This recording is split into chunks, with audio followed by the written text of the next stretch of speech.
Këtë shprehje nuk guxon me thanë muslimani, i keni një popullin shpesh të e përdorë këta. Kur dikush e thot një fjalë të mirë, si për shembull Allahu të ndihmoft, Allahu ta lehtësoft, Allahu e boft hajër, e boft mirë, ky tjetri i thot subhanallah, këtë fjalë mos e përdorni kur.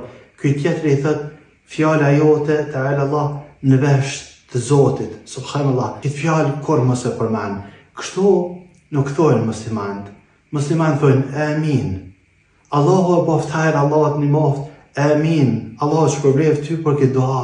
Ama jo kësi shprehje të cilat nuk i takojnë muslimanit. Kujdes, nale vetën nëse përmenë këtë fjalë edhe këshilloj familjarët e tu, farefisin tanë, mos të thojnë këtë shprehje. Kjo nuk është shprehje muslimanëve. Kështu, kur kush prej muslimanëve të mirë s'ka thënë, e as një rasul s'na ka mësu kështu me thënë, e as nuk shkruan kërkon librin e Allahut azza wa jall.